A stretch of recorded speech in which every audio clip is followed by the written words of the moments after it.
The rain had stopped just before dawn, leaving the streets of Millfield glistening with a thin layer of silver light. It was one of those mornings when the world felt hollow, as if it had been wrung dry of all color and sound. Eleanor Reed stood on the cracked steps of the county courthouse, clutching a wrinkled foreclosure notice in her trembling hands. Her breath came out in small clouds dissolving into the chill air. 2 years since the accident, and still the world insisted on continuing its cruel march forward. The county clerk had been sympathetic but firm. 3 months of missed payments. No extensions possible. The modest ranch house that had sheltered what remained of her life would be auctioned by month's end. Eleanor folded the notice into precise quarters, tucking it into her coat pocket as if hiding evidence of a crime. The last remnants of their savings had disappeared into medical bills, funeral expenses, and grief counseling that did nothing to fill the echoing emptiness of their home. Rain began to fall again as Eleanor made her way to her rusted sedan. The dashboard clock blinked 7:43 a.m., time enough to swing by Mrs. Henley's house to check on the twins before her shift at the diner. Adam and Sarah had been with the elderly foster parent for nearly 6 months now, but Eleanor visited each morning bringing homemade muffins and helping with their morning routine. The social worker had been clear without stable housing, the adoption process would stall indefinitely. The local newspaper lay abandoned on a bench, rain darkening its edges. Eleanor grabbed it instinctively, seeking shelter for her already damp hair. A small advertisement in the classified section caught her eye. Penthouse for sale, large, cheap, urgent. The address placed it in the industrial district, an area most people pretended didn't exist. Something about the word urgent pulled at her, a desperation that mirrored her own. Mrs. Henley's porch light glowed warm against the gray morning. The twins were already dressed for school, their matching backpacks lined up by the door like dutiful soldiers. Sarah's eyes lit up when Eleanor entered, her small arms wrapping around Eleanor's waist with surprising strength. Adam hung back his solemn gaze, fixed on the floor's shoulders, rigid with the wariness of a child who'd learned that love could vanish without warning. Eleanor pressed her forehead against Sarah's breathing in the scent of drugstore shampoo and childhood. 6 months of morning visits, of bedtime stories, of slowly building trust. 6 months of watching these two orphan souls begin to believe in permanence again. And now, with the house slipping away, she would lose them too. The thought twisted in her chest like a knife. The twins climbed onto the school bus, waving from the window as it pulled away. Eleanor waited until it disappeared around the corner before turning to Mrs. Henley. "I've had some housing complications. I might need to reschedule the home inspection." The older woman's face fell slightly, the gentle crease between her eyebrows deepening. "Those children have already been through 3 placements, Eleanor. The system won't wait forever." Eleanor nodded, unable to form words around the lump in her throat. The newspaper crinkled in her grip, the small classified ads seeming to pulse against her fingers like a heartbeat. Millfield Community Bank gleamed with polished marble and artificial cheer. Eleanor's work shoes squeaked against the floor as she approached the teller. Her hands shook slightly as she passed her account information across the counter. "I'd like to withdraw the remaining balance, please." The teller's fingers clacked against the keyboard. There was a moment of hesitation. "You understand, this will close your account, Miss Reed." Eleanor nodded, her spine straightening with the last shreds of her dignity. Behind the teller, the bank manager's door opened. Richard Blackwood emerged, his tailored suit and carefully groomed silver hair, radiating the confidence of old money and established power. His eyes swept over Eleanor with practiced dismissal, the kind reserved for customers whose accounts never justified personal attention. The teller counted out the bills, just over $2,000. Eleanor's entire financial existence reduced to a small stack of paper she could hold in one hand. The classified ad felt heavy in her pocket as she turned to leave. The real estate agent who met her at the iron gates was a pale, anxious man who kept glancing at his watch. "You're serious about this property?" His forced smile didn't reach his eyes. "I'll warn you, ma'am, it's been empty for a long time. The Castellano place has a reputation." Eleanor's voice remained steady, betraying none of the desperation clawing at her insides. "I don't believe in reputations. Show me the house." He nodded, though his expression said otherwise, and led her through an overgrown driveway. The air smelled of damp leaves and cold stone. The property stretched before them like a sleeping giant, a massive Italianate mansion with stone walls wrapped in thick ivy, tall windows darkened with decades of neglect. The once elegant gardens had surrendered to wild overgrowth, nature reclaiming what man had abandoned. When he pushed open the massive front doors, a wave of stale air rushed out, carrying the scent of dust and time. Inside, the place was enormous, far larger than she had expected. The main hall stretched upward into shadow, the marble floor cracked, but still glinting faintly beneath layers of dirt. A chandelier hung precariously from the ceiling, missing half its crystals, and the grand staircase wound upward, like a spine disappearing into darkness. The agent spoke in nervous bursts. 15,000 square feet, 3 floors. The plumbing's functional. Roof was patched 2 years ago. Electricity needs work. The property's been in city custody since Victor Castellano disappeared. Eleanor moved through the space, taking in the faded grandeur. Even in decay, there was undeniable beauty. Ornate moldings, hand-carved banisters, fragments of frescoes visible beneath layers of grime. Her fingers traced patterns in the dust, covering an abandoned grand piano. How much the agent hesitated, shifting his weight from one foot to another.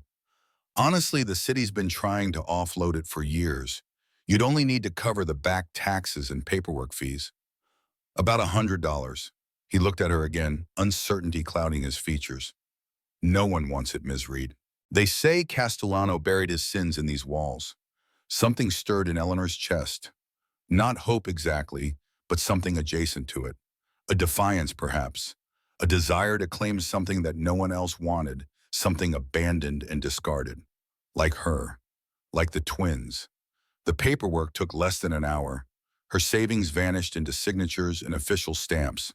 The agent handed over a heavy iron key relief evident in the slump of his shoulders. Good luck, Mrs. Reed. You'll need it. Eleanor stood alone in the empty great hall as sunlight slanted through dirty windows, illuminating dust motes that danced like constellations. The vastness of what she'd done settled over her like a physical weight. A mansion for $100. A 15,000 square foot gamble on the chance to give Adam and Sarah a home. 2 weeks later, they arrived at Sunset. The iron gates groaned open with the sound of protest, and the tires of her car crunched over the gravel. The house loomed ahead, bathed in orange light that softened its decay into something almost romantic. Adam leaned forward from the back seat. It's huge, he whispered, his voice small in the vastness of the approaching building. Sarah pressed closer to the window, her small hand leaving smudges on the glass. It looks sad, she said simply. Eleanor smiled faintly through the rearview mirror, her heart aching at the truth of it. Then we'll make it happy again. They stepped out into the overgrown yard surrounded by weeds taller than the children. The air was heavy with the smell of earth and rust. Inside, dust rose with every footstep catching the fading light like ash. Furniture covered in white sheets stood like ghosts frozen mid-motion. Somewhere in the distance, water dripped steadily, the only sound in the vast silence. The children stayed close as Eleanor moved from room to room, opening shutters and letting the evening spill in. That night, they made beds on the floor of what must have once been the library sleeping bags, arranged like islands in a sea of uncertainty. The children fell asleep almost instantly, exhausted from the move.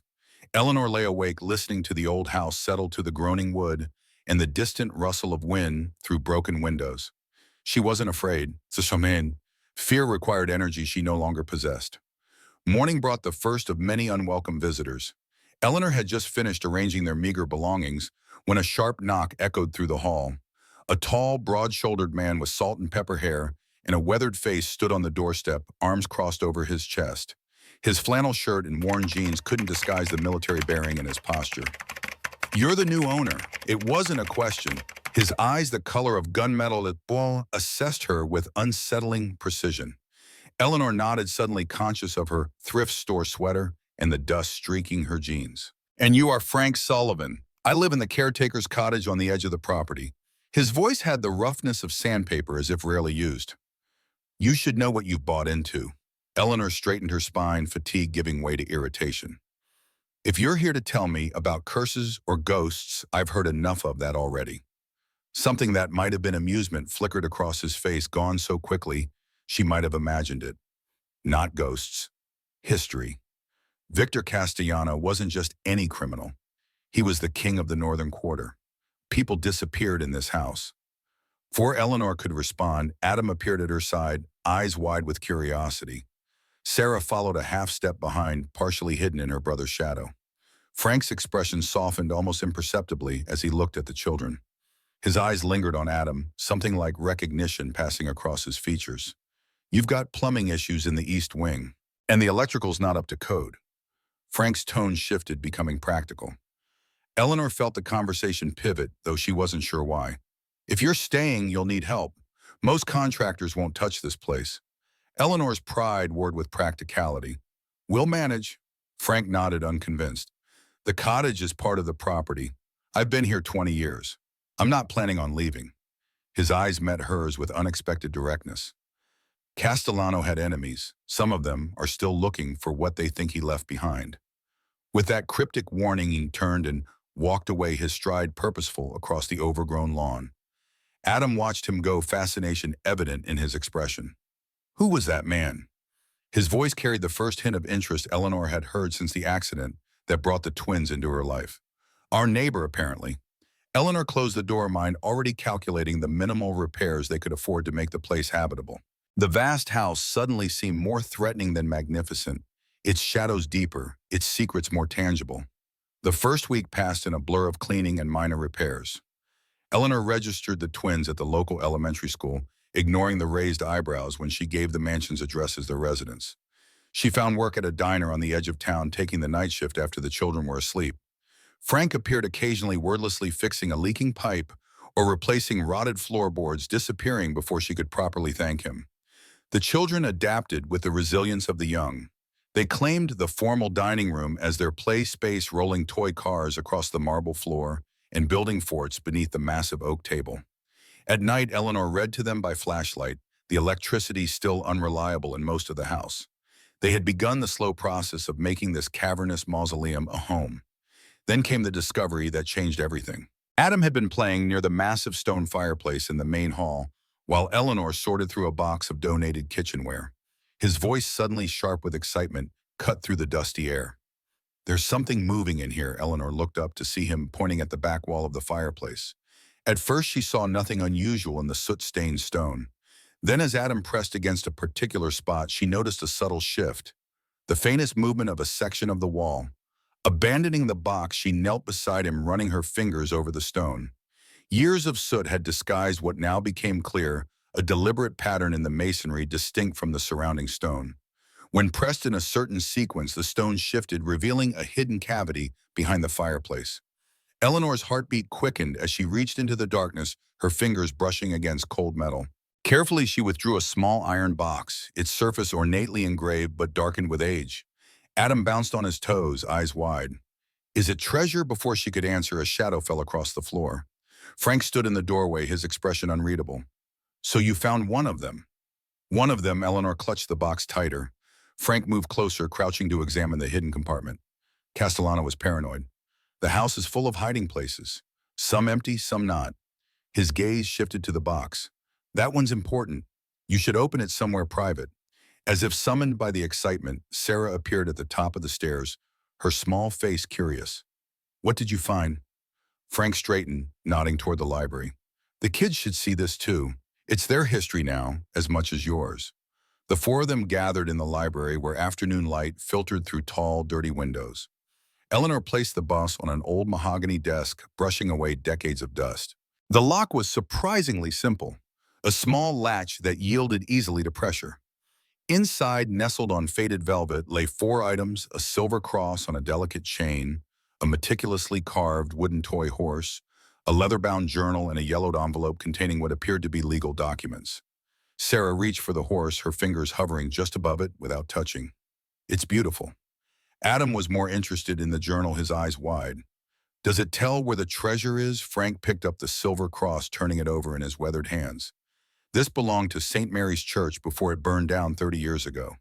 The official story was that Castellano stole it. The truth? He shook his head, placing it carefully back in the box. Eleanor opened the journal, the leather crackling beneath her fingers. The handwriting inside was precise and elegant, at odds with the image of a brutal crime lord. The first entry was dated nearly 40 years earlier. September 16. "They've approved my design for the children's hospital wing. Margaret says I'm becoming sentimental in my old age, but she doesn't understand. Some debts can never be repaid with money alone. She flipped through more pages, catching glimpses of a life that contradicted everything she'd heard about Victor Castellano. Architectural drawings, notes about charitable donations, reflections on fatherhood. And then near the end, the entries grew darker, more fragmented. March 3rd, 2002. They've taken everything, the business, the legitimate properties, even Emily's treatment fund.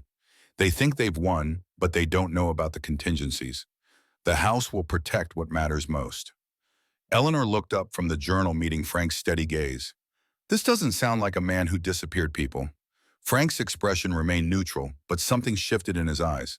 The man I knew was complicated, capable of both great kindness and terrible violence.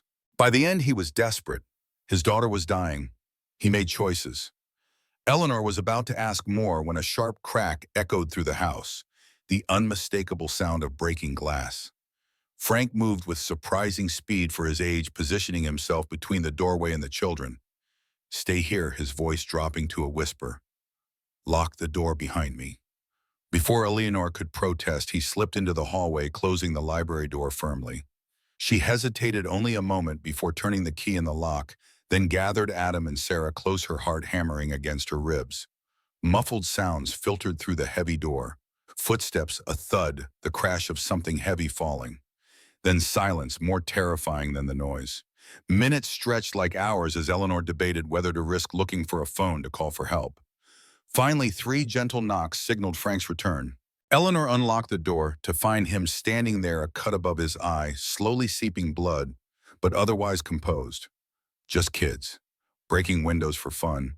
His tone was casual, but his eyes conveyed a different message.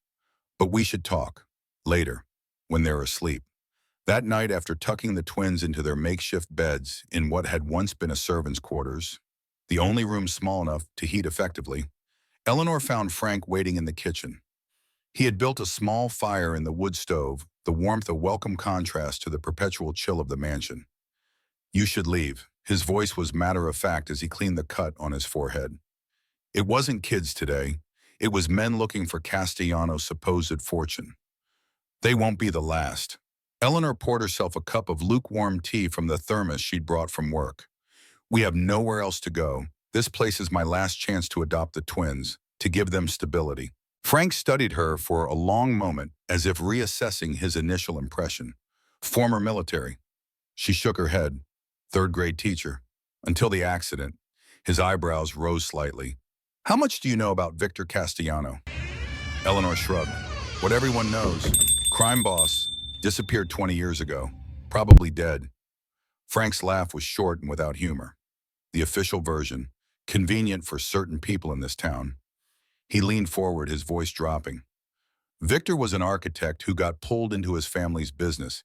He tried to go legitimate, but by then he was in too deep. When his daughter got sick, a rare form of leukemia, he needed money for experimental treatments. That's when things got ugly." "And where do you fit into all this?" Eleanor couldn't keep the suspicion from her voice. "I was hired security, former special forces." Frank gestured vaguely toward the windows.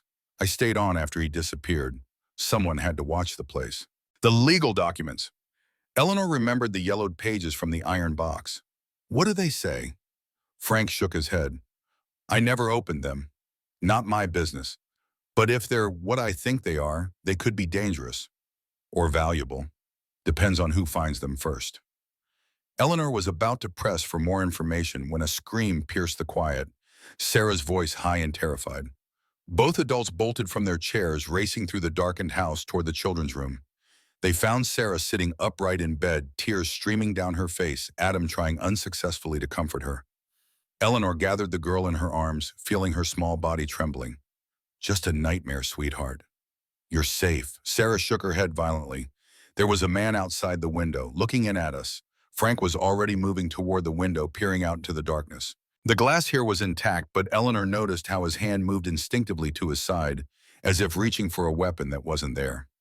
"I'll check the grounds." Frank's voice was quiet, but had taken on the edge of command.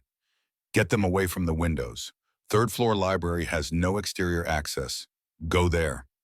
Eleanor didn't argue, gathering the children and a flashlight and making her way up the grand staircase. The third-floor library was smaller than its ground-floor counterpart, with floor-to-ceiling bookshelves in a circular layout that created a sense of enclosure. She settled the twins on a pile of cushions, salvaged from various rooms, trying to project a calm she didn't feel. Adam's voice was small in the darkness. "Is this because of the treasure?" Eleanor brushed his hair back from his forehead. "There is no treasure, honey. Just old papers and memories." Sarah had stopped crying, her practical nature reasserting itself. "Then why are people trying to break in?" Before Eleanor could formulate an answer, Frank appeared in the doorway, his expression grim. Three men, professional, not local. They were gone for now, but they'll be back. He directed his next words at Eleanor. They mentioned Blackwood, said he sent them to secure the property. The name hit Eleanor like a physical blow. Richard Blackwood, the bank manager. Frank nodded. Old money in Millfield. His families have been trying to get their hands on this property for decades. The industrial district is prime real estate now. Castellano's house is the last piece they don't control. Eleanor's mind raced, connecting dots she hadn't seen before. The foreclosure on her house. The bank's eagerness to close her account. Even the real estate agent's nervousness made more sense. Was she being manipulated from the beginning? We need to understand what we're dealing with. Eleanor made her decision, turning to retrieve the iron box they'd hidden beneath a loose floorboard. With steady hands, she extracted the legal documents, unfolding the brittle pages beneath the beam of the flashlight. The first page was a deed to the property dated 5 years before Castellano's disappearance. The second was more surprising. Adoption papers for a child named Emily Hayes, with Victor Castellano listed as the father and Margaret Hayes as the mother. The third document made Eleanor's breath catch. A last will and testament, leaving the entire Castellano estate, including all properties and financial holdings, to a trust designated for the creation of a children's home. Frank read over her shoulder, his expression shifting from wariness to something more complex. He never told me about this. All this time. The final page was a handwritten letter, the ink faded but still legible. To whoever finds this, if you are reading this, I am likely gone. The house holds more than just memories. It contains both my greatest sins and my chance at redemption. The trust details are hidden where only family would think to look. The cross, the horse, and the key will guide the way. But beware, there are those who would prefer my past remain buried along with my intentions for the future. Trust no one who claims to speak for me, especially those who once called themselves friends. Victor. Eleanor looked up from the letter, meeting Frank's troubled gaze. Key? What key? He shook his head. I don't know of any key, but I do know we've just made your situation more complicated. If Blackwood is involved, he won't stop with intimidation. Adam had moved closer during the reading, his analytical mind engaged in a way Eleanor hadn't seen since before the accident. Maybe the horse is the key. His small fingers reached for the wooden toy, turning it over carefully. There's something inside it. It rattles. Eleanor took the carved horse, feeling its surprising weight. The craftsmanship was exquisite. A rearing stallion with flowing mane and powerful muscles, carved from a rich dark wood that gleamed even in the dim light. When she shook it gently, something indeed shifted inside. Frank produced a pocket knife, offering it handle first. Check the base. Most hiding places aren't as complicated as people think. The bottom of the horse had a barely perceptible seam. With careful pressure from the knife tip, a small panel slid open, revealing a compartment containing a brass key. Small and ornate, it looked more decorative than functional. Not for any door I've seen in this house. Frank took the key, examining it closely. But there are rooms I've never entered. Castellano kept certain areas private, even from security. Sarah, who had been watching silently, suddenly pointed toward the bookshelves. Like in the movies, maybe the bookshelf moves. Despite the tension, Eleanor found herself smiling at the child's imagination. But Frank was already examining the shelves with renewed interest. In 40 years, I never spent much time in this room. Victor kept it locked most of the time. He ran his hands along the ornate woodwork, searching for inconsistencies. Adam joined the search, his small fingers probing gaps and crevices with the fearless curiosity of childhood. Here, something moved when I pushed this book. They gathered around a shelf containing leather-bound volumes. Adam pointed to a particular book, Architectural Wonders of Renaissance Italy. When pressed, the book receded slightly, but didn't move further. Frank stepped back, eyes scanning the entire wall of books. It's a sequence. Old school security. We need to find the right combination. Eleanor turned back to the journal, flipping through pages, looking for anything that might serve as a clue. Near the middle, a page caught her attention. A hand-drawn architectural sketch of what appeared to be the library itself with small numbers annotated beside certain shelves. 3 books. Frank followed her finger across the page. Renaissance architecture, sacred geometry, and children's folklore, unexpected choice. They located each book. When pressed in sequence, a soft click sounded from within the wall. A section of shelving, perhaps 4 feet wide, swung inward like a door, revealing a small chamber beyond. The hidden room was barely large enough for a desk and chair, its walls lined with more bookshelves. A thick layer of dust covered everything undisturbed for what must have been decades. On the desk sat another box, larger than the first, made of polished mahogany with brass fittings. The key fit perfectly. Eleanor turned it slowly, hearing internal mechanisms shift and release. The lid opened to reveal a collection of items that made little sense at first glance.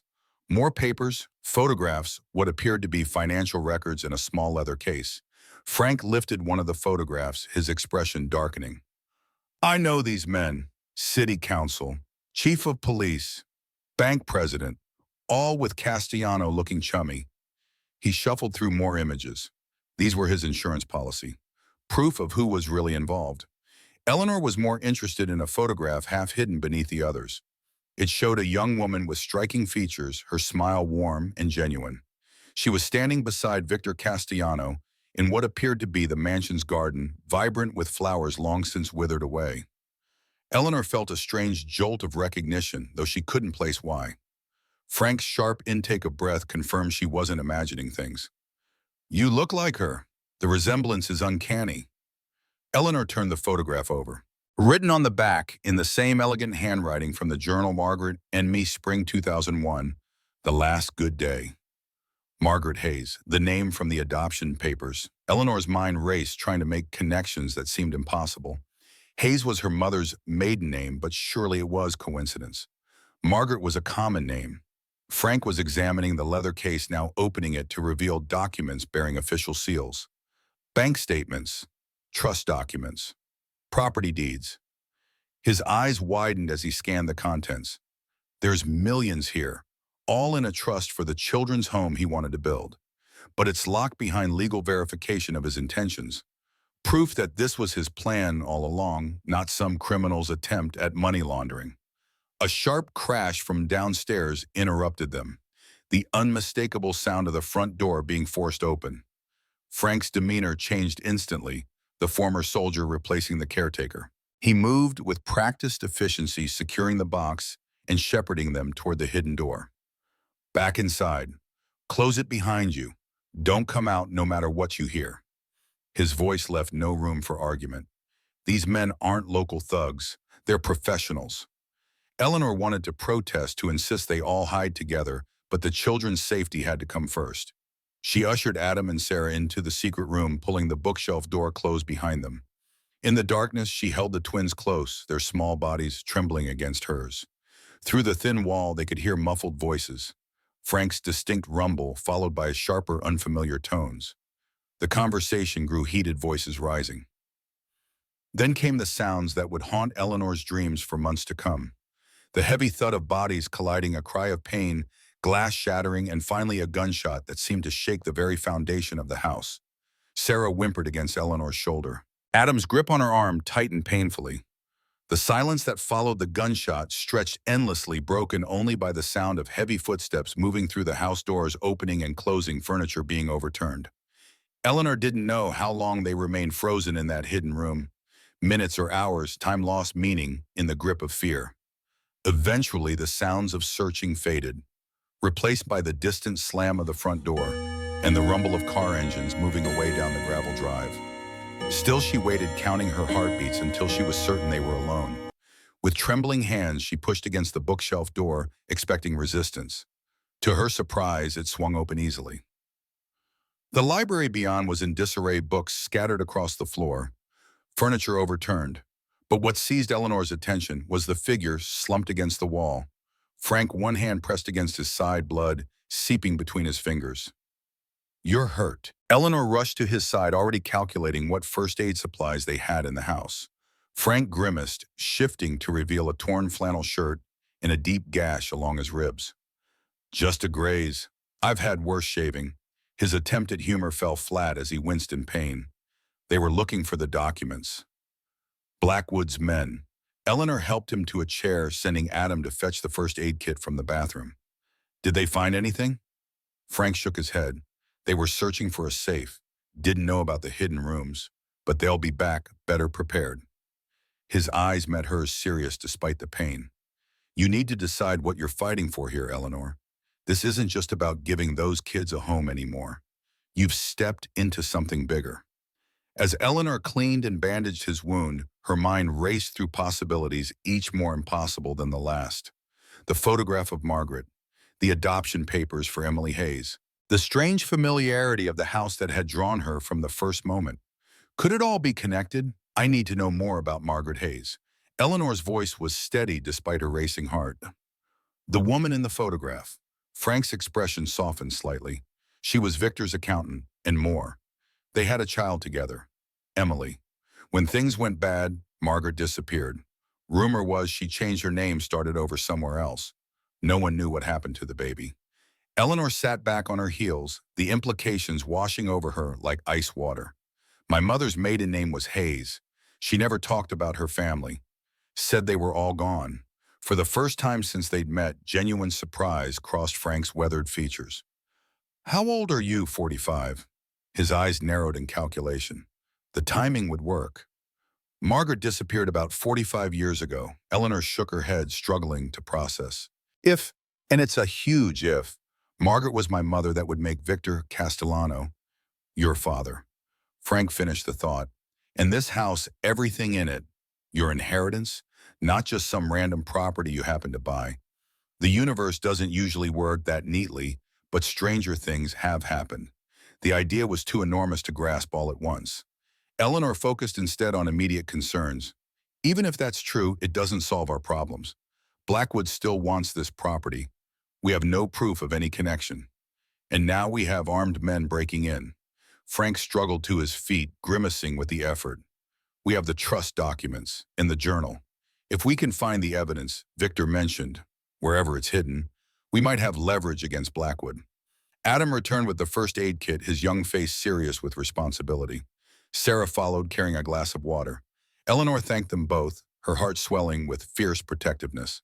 These children, who had already lost so much, deserved better than to be caught in a dangerous game of secrets and old vendettas. As Frank drank the water, Sarah offered. His gaze traveled from the twins to Eleanor. Something like resolution forming in his eyes. "I stayed here for 20 years because I made a promise. To protect what Victor built. I thought that meant the house, but maybe it meant more. His family, his legacy." Eleanor understood the offer implicit in his words. An alliance. Protection. She nodded slowly, accepting without needing to speak. That night, after moving their makeshift beds to the caretaker's cottage for safety, Eleanor lay awake listening to the gentle breathing of the twins. Frank had taken up position on the porch, his rifle across his knees, a silent sentinel against further intrusions. The journal lay open beside her, Victor Castellanos' elegant handwriting, illuminated by moonlight, streaming through uncurtained windows. She turned to the final entry, dated just days before his disappearance. April 17th, 2004. "The pieces are in place. The trust is secure. Margaret and Emily are beyond their reach. All that remains is to ensure the house finds its way to the right hands when the time comes. The cross will lead the way for those who understand sacrifice. The horse carries the key to new beginnings. And the heart of the house, its true purpose, waits to be discovered by someone who sees beyond its dark history to the light it could bring. I built this place with the intent to shelter my family and my business. In the end, let it shelter children who need protection more than I ever did. Let it be my redemption." Eleanor closed the journal, a strange sense of peace settling over her despite the danger that surrounded them.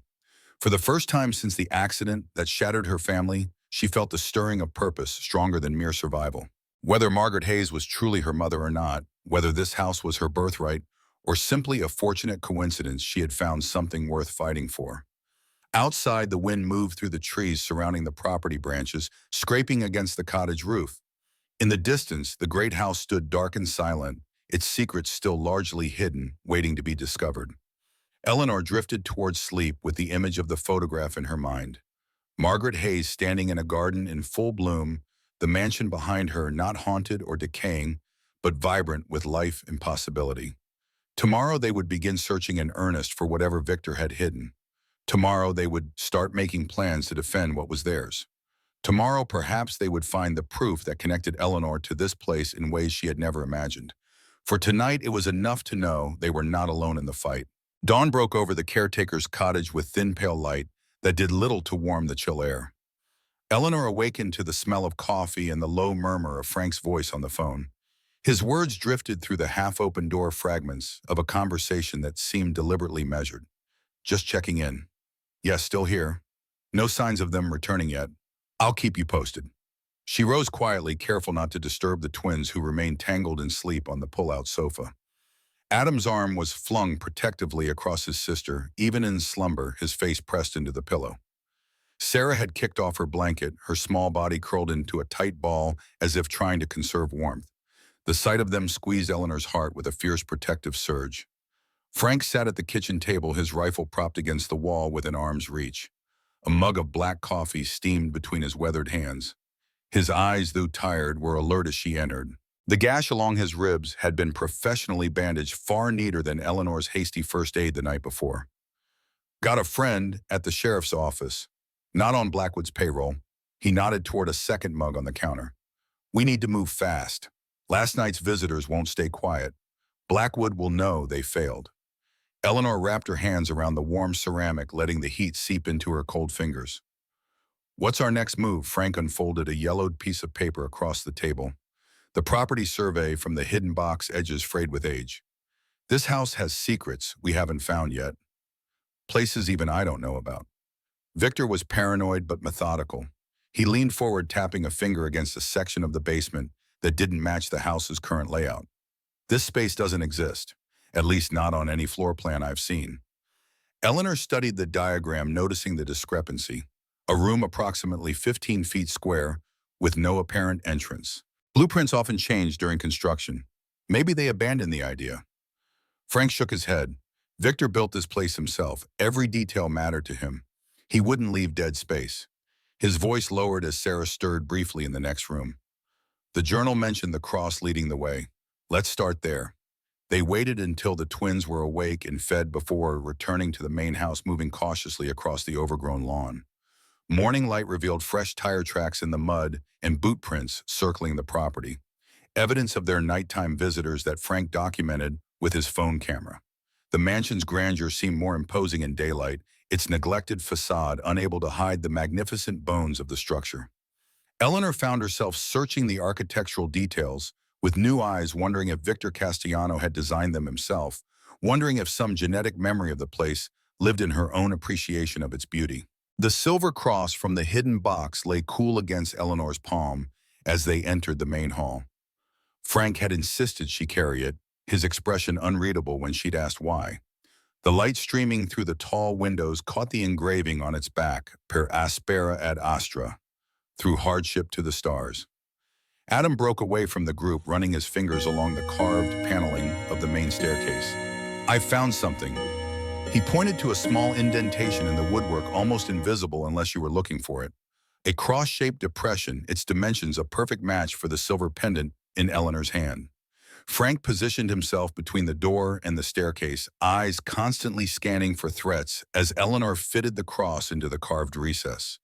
It slid into place with satisfying precision. For a moment, nothing happened. Then came a soft click, followed by the grinding of hidden machinery that had lain dormant for decades. A section of paneling beneath the stairs slid aside, revealing a narrow passage leading downward. Cool air wafted up from the darkness, carrying the scent of earth and stone. Frank produced a flashlight from his pocket, its beam cutting a path through the shadows. Stay behind me. His tone made it clear this wasn't a suggestion. Eleanor ushered the twins into the middle position, taking up the rear as they descended into the unknown. The passage wound downward in a tight spiral stone steps worn smooth by years of use. They emerged into what appeared to be a section of the basement Eleanor hadn't seen during her initial exploration. A corridor lined with heavy wooden doors, each secured with an iron lock. Wine cellar. Frank directed his flashlight toward the nearest door, but this section was supposedly flooded decades ago. Castellano told everyone it was unusable. The wooden toy horse weighed heavily in Eleanor's pocket as they moved deeper into the basement. Sarah stayed close to her side, small fingers clutched tightly around the hem of Eleanor's sweater. Adam had moved to the front just behind Frank, his natural curiosity overcoming any fear. They reached the end of the corridor where the wall appeared solid. Frank ran his hands over the stonework, searching for inconsistencies. Nothing. He frowned, directing the flashlight beam across every inch of the surface. No hidden panels, no keyholes, no mechanisms. Eleanor pulled the survey map from her pocket, comparing their location to the mysterious room marked on the blueprint. We should be right here. She tapped the paper, then looked up at the seemingly solid wall before them. It has to be here somewhere.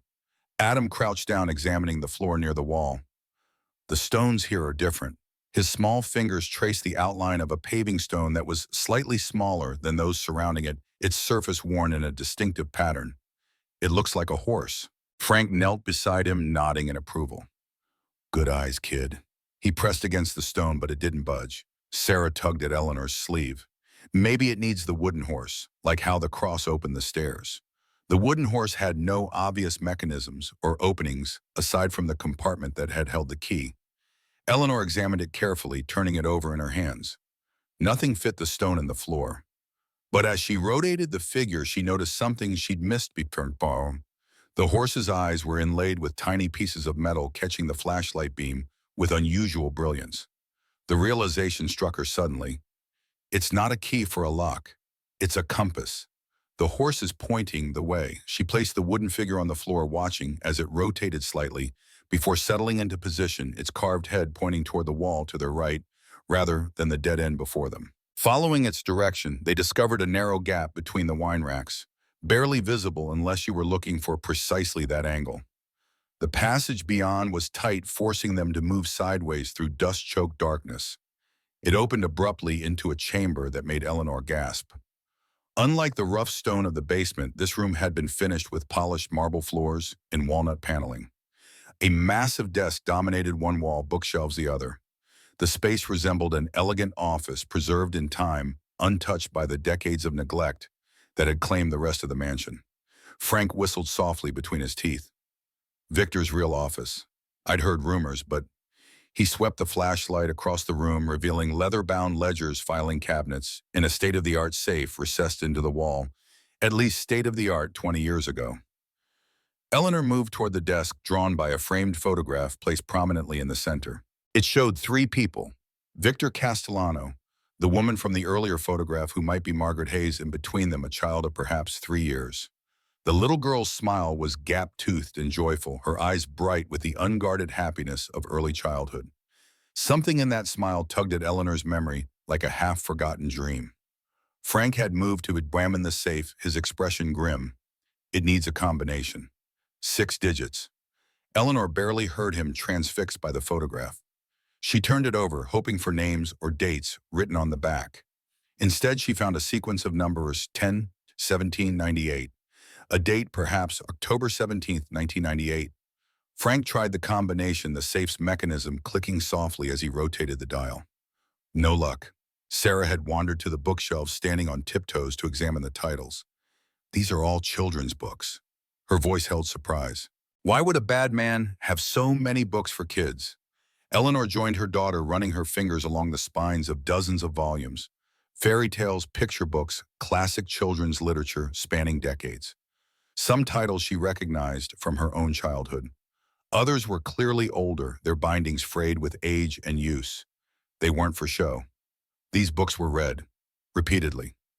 Eleanor pulled one volume from the shelf, The Velveteen Rabbit, and a folded paper slipped from between its pages, floating to the marble floor like a fallen leaf.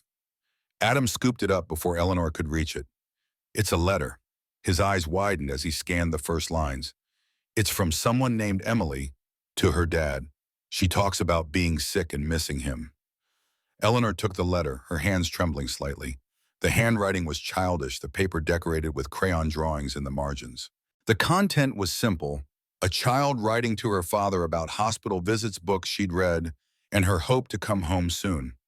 It was signed "Your Bunny Emily" with a small rabbit drawn beside the name. Frank had moved to look over her shoulder, his expression softening. Emily had leukemia. Experimental treatments were her only chance. That's why Victor crossed lines he'd sworn he never would. For her. Eleanor replaced the letter carefully, her mind racing with connections and possibilities. If Margaret Hayes was her mother, then Emily would be her half-sister, a sister she never knew existed. The thought sent a peculiar ache through her chest, grief for a connection lost before it could form. Adam had continued exploring, moving behind the desk where an old-fashioned record player sat on a side table. "Look," he pointed to a stack of vinyl records beside it. "Can we play one?" Before Eleanor could answer, the sound of breaking glass echoed from somewhere above them, followed by heavy footsteps and muffled voices. Frank's reaction was immediate, his body tensing as he extinguished the flashlight. "Back through the passage. Now." His whispered command propelled them into motion, Eleanor gathering Sarah while Frank guided Adam toward the hidden entrance. They were halfway through the narrow passage when a beam of light swept the office behind them. Frank pushed them forward more urgently, his body blocking the entrance as best he could. The twins emerged first into the wine cellar corridor, Eleanor right behind them. "Go. Up to the main floor. Find somewhere to hide." Frank's eyes met Eleanor's in the dimness, a wealth of unspoken communication passing between them. "I'll draw them away." Eleanor wanted to protest, to insist they stay together, but the safety of the children had to come first. She nodded once sharply, then hurried the twins toward the spiral staircase, praying the hidden door at the top remained open. They emerged beneath the main staircase, the house ominously quiet above them. Eleanor closed the hidden panel behind them, the silver cross dropping into her palm as the mechanism released. She guided the children toward the library, its multiple exits, making it a strategic choice if they needed to flee quickly. From somewhere in the depths of the house came a shout, followed by the unmistakable sound of running footsteps. Frank had made good on his promise to draw their pursuers away, but for how long? Eleanor positioned the twins behind a heavy bookcase, pressing a finger to her lips. "Stay silent. Don't move unless I tell you to." Her voice was barely audible, her eyes never leaving the library door. Minutes crawled by, each second stretching with unbearable tension. Then came the sound of the front door slamming, engines starting outside. Through the library window, Eleanor caught a glimpse of two black SUVs pulling away down the driveway, gravel spraying beneath their tires. She waited 5 more agonizing minutes before approaching the window for a better view. The property appeared deserted once more, no sign of Frank or their uninvited visitors. Relief washed through her immediately, followed by concern for the older man's whereabouts. A floorboard creaked behind them. Eleanor spun around, positioning herself in front of the children.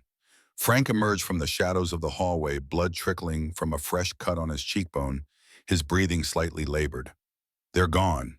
For now, he leaned against the doorframe, wincing as he touched his face. Blackwood's men again, better equipped this time, looking for specific documents. Eleanor guided him to a chair, examining his injury with concern. "How did you get away from them?" A ghost of a smile crossed Frank's weathered features. "I know this house better than they do. Secret passages have their uses." His expression grew serious again. "But they'll be back, with more men. We need leverage fast, or we need to leave." Eleanor shook her head firmly. "I'm not running, not again. This is our home now." Her gaze shifted to the twins, who watched with solemn eyes.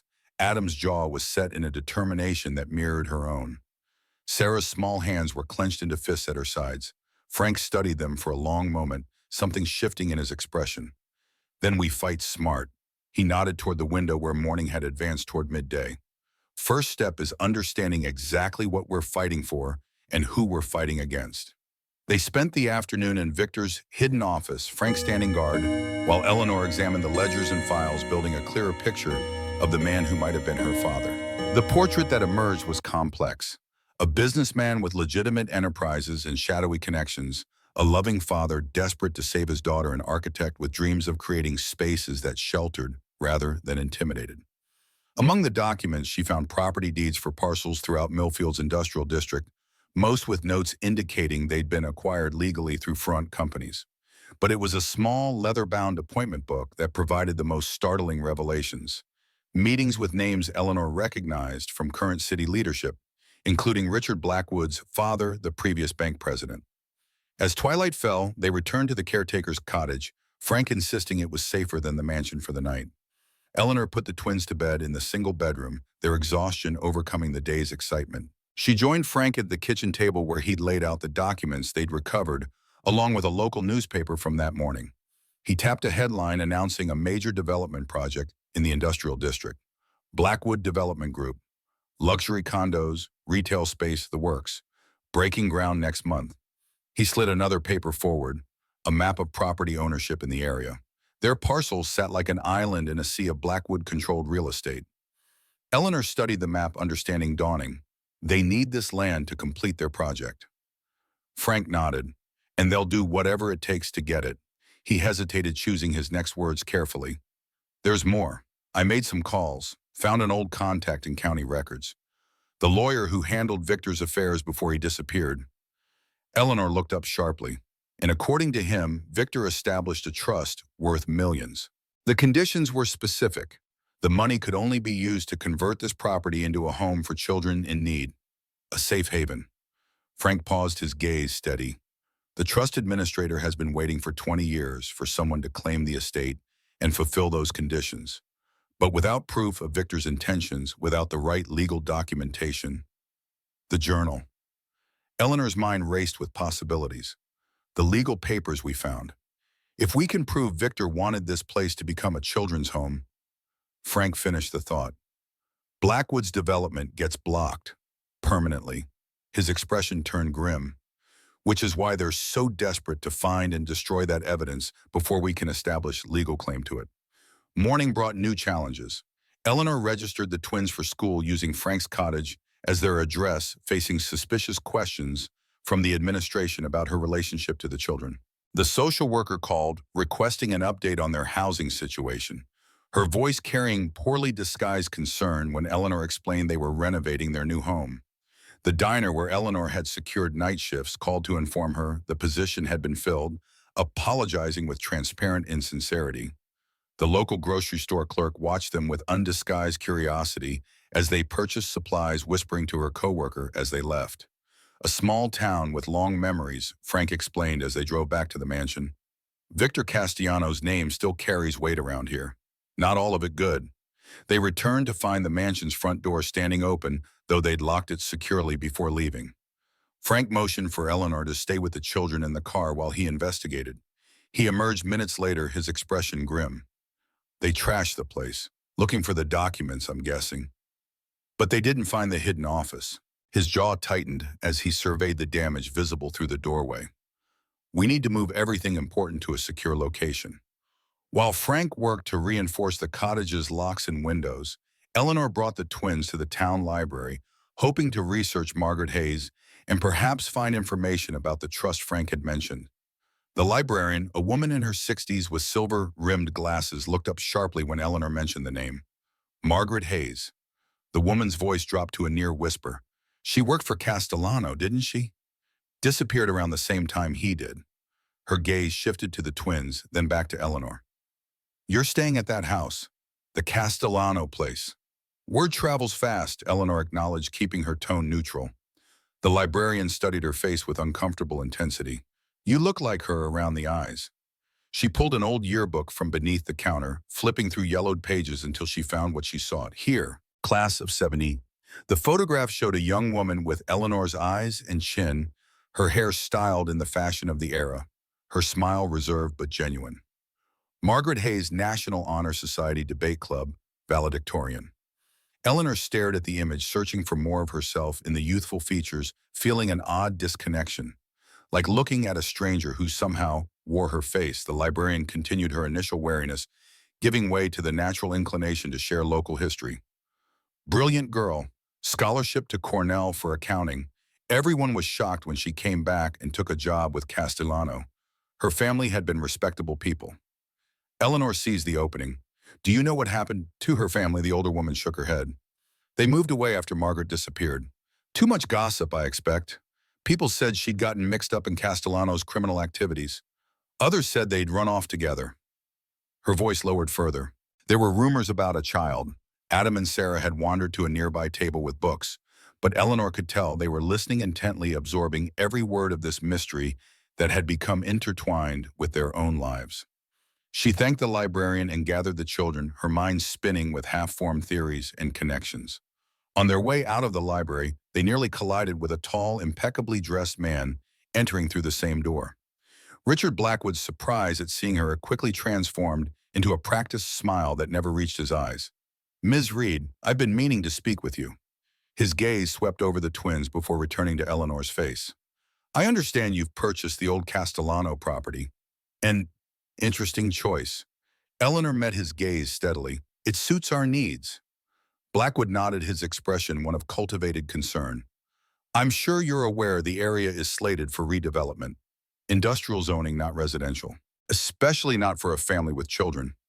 His attention shifted pointedly to Adam and Sarah. "The city has concerns about safety code violations. We're addressing those concerns." Eleanor placed a protective hand on each child's shoulder, resisting the urge to step backward under Blackwood's scrutiny. His smile thinned slightly. "I'd be happy to make you an offer for the property. Something fair. More than fair, actually, given the complications of that particular parcel." Eleanor felt Sarah press closer against her side, the child's instinctive reaction to the underlying threat in Blackwood's words, mirroring her own internal alarm. "We're not interested in selling, but thank you for your concern." Blackwood's facade of civility slipped for just a moment, something cold and calculating visible in his eyes before the polite mask slid back into place. "Think it over, Ms. Reed.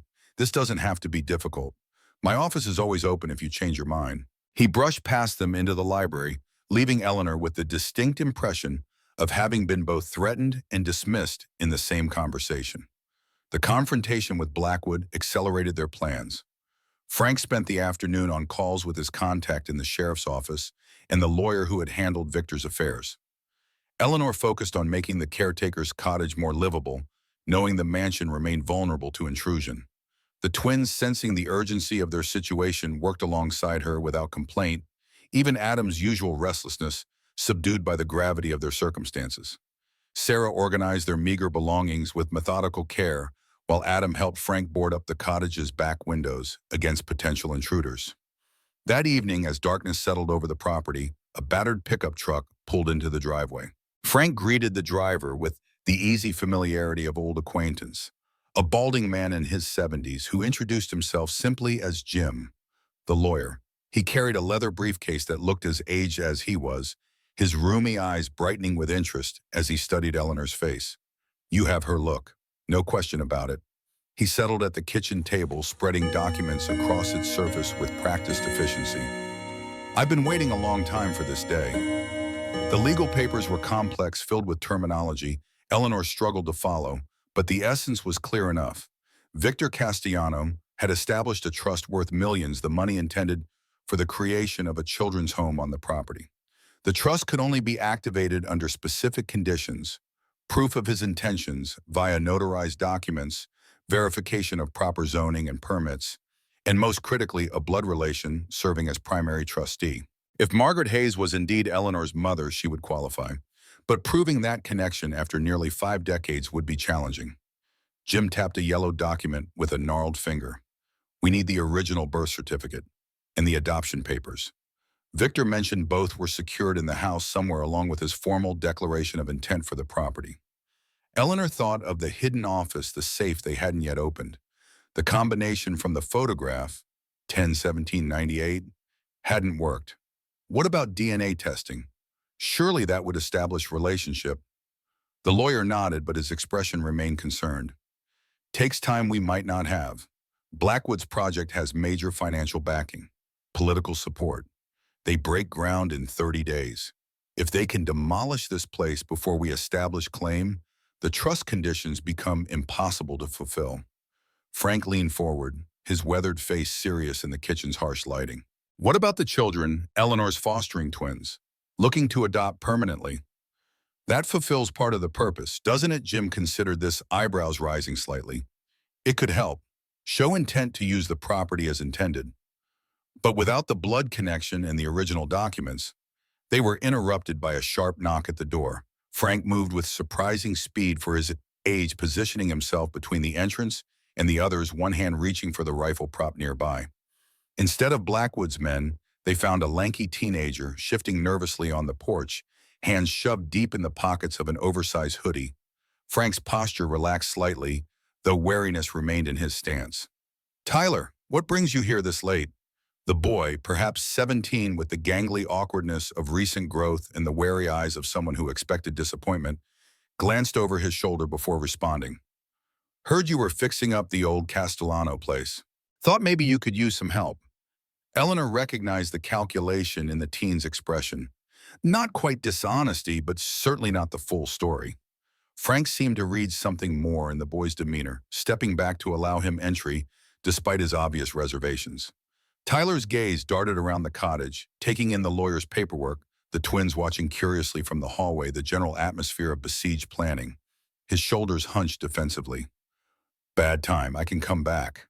Frank studied him for a long moment before responding. "What do you really want, Tyler?"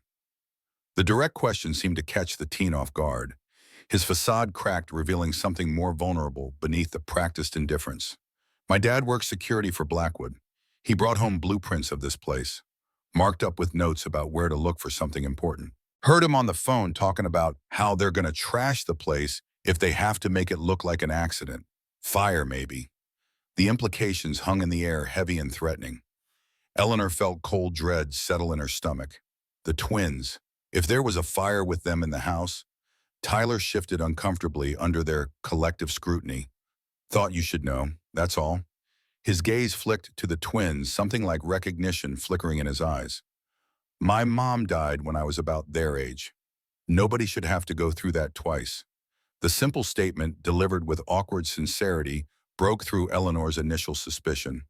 She recognized in this boy something of herself. The lingering effects of loss, the defensive shell built around vulnerability, the desire for connection masked by practiced indifference. Frank seemed to reach a similar conclusion. "You know anything about carpentry?" His tone was casual, as if they'd been discussing home repairs all along. The teen's posture relaxed slightly. "Some. My grandfather was a contractor before he got sick. Used to help him summers." Frank nodded, decision made. "We could use an extra pair of hands. But this isn't just about fixing up an old house. You understand what you're walking into." Tyler's chin lifted slightly, a flash of determination breaking through his carefully maintained disaffection. "I know what my father's involved in. I don't want any part of it." With that simple declaration, their small group of allies grew by one. Tyler's insights into Blackwood's plans proved valuable, confirming their suspicions and adding details that helped them prepare. The teen had a natural rapport with Adam, who followed him around the property with undisguised admiration as they worked to secure vulnerable entry points. The next morning, Eleanor faced her first real test at the twins' school. The principal, a severe woman with a permanently pinched expression, called her into the office before classes began. Concerns had been raised. She explained about the children's living conditions, about Eleanor's suitability as a foster parent. The housing inspector would need to verify their residents met safety standards before the children could continue attending. Eleanor maintained her composure, though fury simmered beneath her calm exterior. This was Blackwood's doing, another angle of attack using bureaucracy where intimidation had failed. She provided Frank's address at the caretaker's cottage, knowing it would pass inspection more easily than the mansion in its current state, and promised to have all necessary paperwork ready within the week. As she left the school, she noticed a black SUV idling across the street, its tinted windows concealing the occupants. A warning or simple surveillance. Either way, the message was clear. Blackwood was watching, applying pressure from multiple directions. Frank's expression darkened when she related the encounter. "They're escalating, using official channels now." He looked out the cottage window toward the mansion, its imposing silhouette stark against the morning sky. "We need to find those documents before they find a way to take the kids." They returned to the hidden office that afternoon, Tyler joining them after school. The teen's presence proved unexpectedly valuable, his smaller hands and mechanical aptitude helping them access areas of the house that had previously been challenging. It was Tyler who discovered the safe's combination wasn't a date but a measurement, 1017.98 meters, the exact height of the mansion, from foundation to peak, a detail only an architect would appreciate. The safe opened with a pneumatic hiss, revealing contents untouched for 2 decades. Inside lay several sealed envelopes, a small wooden box, and a thick manila folder labeled simply, Emily. Eleanor reached for the folder, first hands trembling slightly. Photographs spilled out, a chronicle of a child's life from infancy through early adolescence. Hospital bracelets, medical records, school reports, a life documented with meticulous care. And at the bottom of the stack, the document that changed everything, a birth certificate for Emily Hayes Castellano, born to Margaret Hayes and Victor Castellano on April 12, 95. Attached was another birth certificate, this one for Eleanor Hayes, born to Margaret Hayes on June 18, 1980. Father unknown. Frank leaned over her shoulder, his breath catching audibly. He knew. Victor knew about you. Eleanor stared at the document, emotions washing through her in confusing waves. Her mother had never spoken of Victor, never hinted at connections to Millfield or the Castellano family. Had she been protecting Eleanor from Victor's criminal associations, or from something else entirely? The sealed envelopes contained more revelations. Legal declarations formalizing Victor's intentions for the property, details of the trust fund's management, and most significantly, adoption papers for Emily Hayes Castellano, who dated just weeks before Victor's disappearance. The adoptive parents' names had been redacted, but the legal transfer was complete and binding. Tyler, who had been examining the wooden box, called their attention to a small USB drive hidden in a velvet-lined compartment. This looks newer than everything else. They returned to the cottage tension building as Frank connected the drive to his laptop. The device contained a single video file dated April 30th, 2004, 3 days before Victor Castellano officially disappeared. The video showed a middle-aged man with piercing eyes and silver-streaked dark hair seated in the very office they just left. Victor Castellano's resemblance to the photographs was clear, though his face appeared gaunt, marked by strain and what might have been illness. He spoke directly to the camera, his voice rich despite its obvious weariness. If you're watching this, I've either succeeded in disappearing completely or I'm dead. Either way, the house has found its way to you as I intended. His gaze seemed to look directly at Eleanor across the years, an uncanny connection that sent chills down her spine.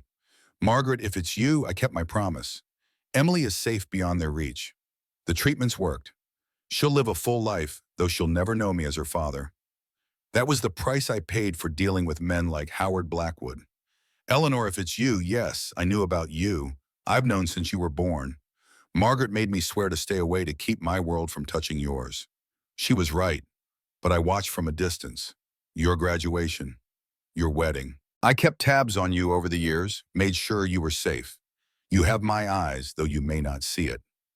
Eleanor felt the room tilt slightly, the revelation hitting her with physical force.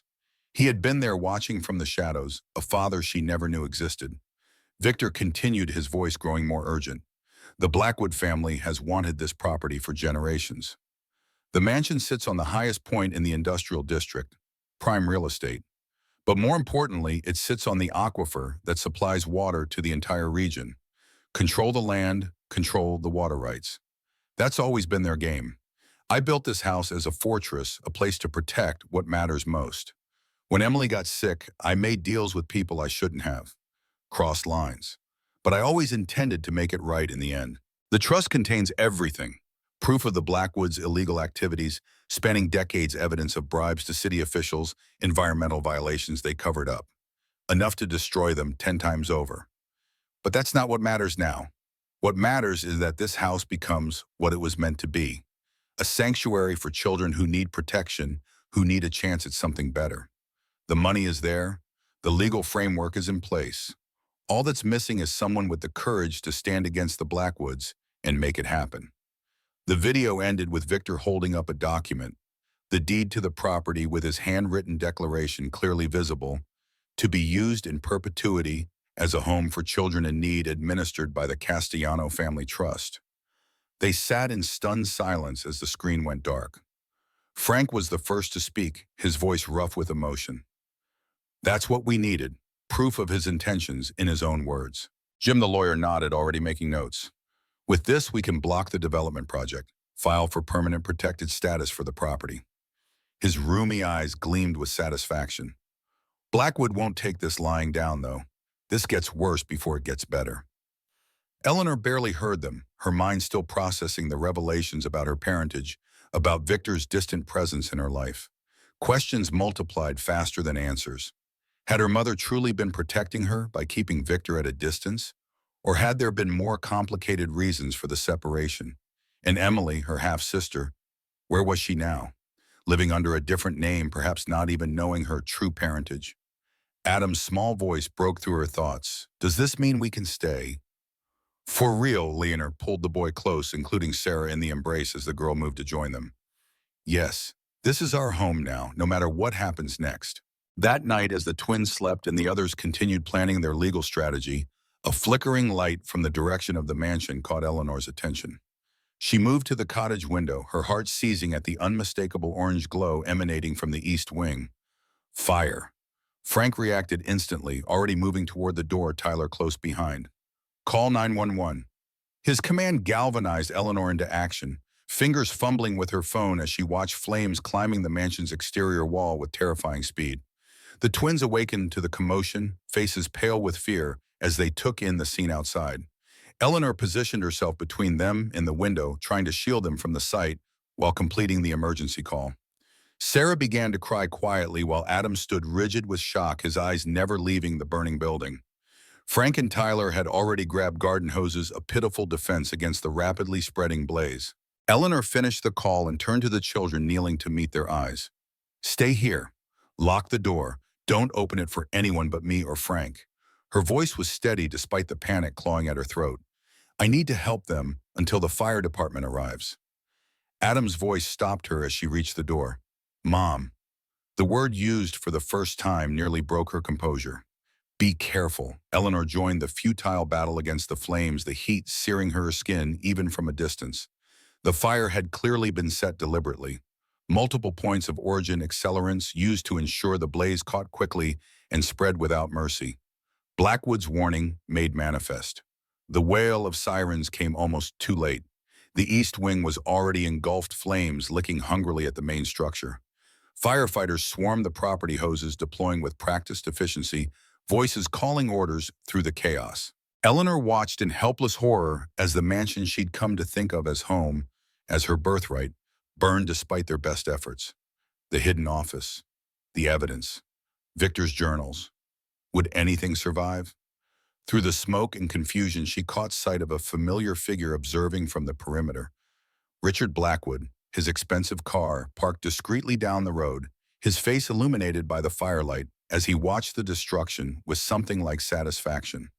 Their eyes met across the distance, a moment of silent confrontation amid the chaos. Eleanor felt something shift inside her, grief giving way to a cold, clear resolve. This wasn't over. Not by a long shot. As dawn broke over the smoldering ruins, the full extent of the damage became clear.